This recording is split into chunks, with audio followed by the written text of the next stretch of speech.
Shifting focus now. Once a final refuge, today entire families are fleeing Rafah. As Israeli strikes pound Gaza, hundreds of thousands of Gazans are fleeing once again in one of the biggest mass displacements of the war. Israel has ordered the evacuation as its forces advance into the ruins of Rafah city as part of a newly announced security zone that they intend to capture. Most of the local population following Israel's order to leave as the IDF strikes toppled buildings there.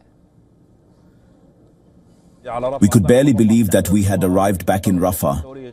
We left Rafah under destruction, under bombardment, under missiles, under tanks. We left. It is a complete occupation of Rafah and an entire displacement of its residents. We don't know where are we going. Today the situation is extremely difficult. We feel that the situation is even more difficult than before. And just a day after declaring their intention to capture, Israeli forces pushing into the city on Gaza's southern edge of Rafah. It was the last refuge for people fleeing from other areas. And according to Gaza's health ministry, in the past 24 hours alone, Israeli military operations have claimed the lives of 100 people. 138 others have been injured, with some of the victims still trapped under the rubble. 25 members of my family are on the streets. We don't know where to go. The Israeli attack coming as a major escalation in the war since Israel resumed its operations last month after abandoning the ceasefire that came into place in January. What's Israel's long-term goal? It's yet to spell that out. But Prime Minister Benjamin Netanyahu says his troops were taking an area he called the Morag Axis, an apparent reference to an abandoned former Israeli settlement that was once located between Rafah and Khan Yunis. The Israelis issued a warning. Until when will we remain like this? Until when? Until when we will keep evacuating and coming back every other day? People, spare us the struggle. Spare us, Ummah. Where is the Arab Ummah? Where are the Arabs? Where are the people?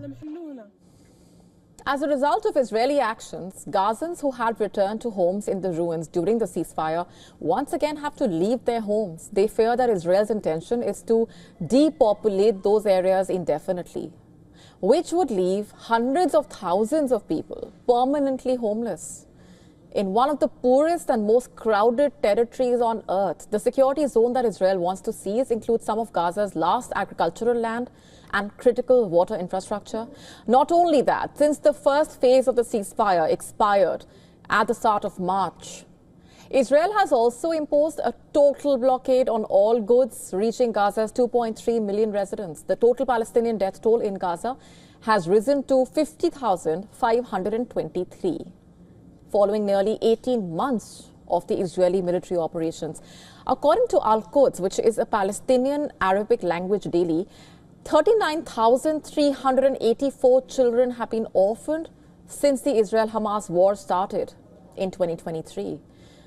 The Israeli Defense Forces also conducting operations in Jenin, West Bank. These operations have resulted in 37 Palestinian deaths, the destruction of 600 homes, and displaced more than 21,000.